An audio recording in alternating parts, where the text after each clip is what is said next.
Okay, picture this. You're in a job interview. It's going great. You're clicking with the interviewer. And then they drop the one question that can make or break everything, especially when you're just starting your career. This is the moment that really shows them how you see your future and whether it includes them. And there it is. What are your career goals? It seems so simple, right? But believe me, it's a loaded question. The hiring manager isn't just trying to make conversation. They're digging deep to figure out your ambition, your sense of direction, and, most importantly, if your goals actually line up with the company's. I'm not kidding. So much rides on this one answer. It tells them if you're just looking for any old job or if you're serious about this specific job. A weak answer right here can completely undo all the positive impressions you've made so far.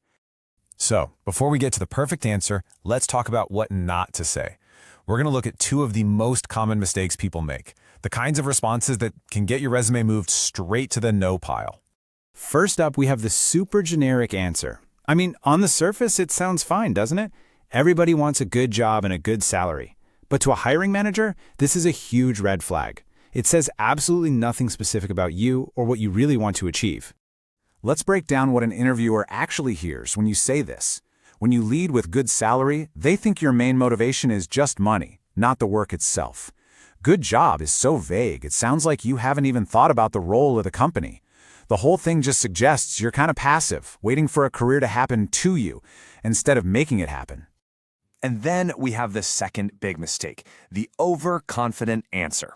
This person thinks they're showing ambition, but what they're really showing is that they don't quite get how careers work, and that they have zero intention of sticking around. Yeah, this one basically screams, I see your company as a quick stepping stone and that's it. The timeline is probably unrealistic, which shows a little bit of naivety. And by immediately talking about getting a higher package somewhere else, you've just told the interviewer you're already planning your exit. Why would they invest in you? Okay, so we've seen what to avoid. Let's flip this around. How do you actually craft the perfect response? The kind of answer that makes the hiring manager sit up, nod, and think, yes, this is exactly who we need on our team. Just listen to how powerful that opening is. It completely shifts the focus from what you want to get, like a salary or a fancy title, to what you want to give and how you want to grow. It's all about skills, responsibility, and contribution. That right there is music to an interviewer's ears. You know, the real strength of this answer is its simple three-part structure. Short term, you're all about mastering the basics of the job. Midterm, you want to use those skills to take on bigger challenges. And long term, your goal is to grow right alongside the company. This shows you're not just thinking about tomorrow, you have a realistic strategic plan. So, if we boil all of this down, we can actually create a really simple but powerful formula that you can use to build your own perfect answer every single time. Here it is. Your answer should always be a mix of these four key ingredients.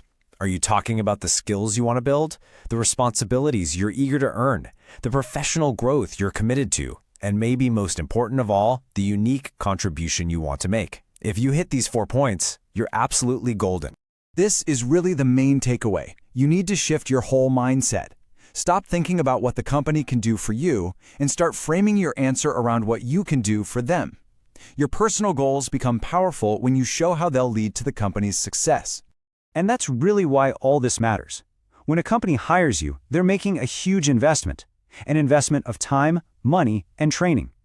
They want to hire people who are going to stick around, who are going to develop their skills, and become even more valuable to the team over time. They're looking for a partner in growth, not just a temporary fix. So I'll leave you with this question to think about.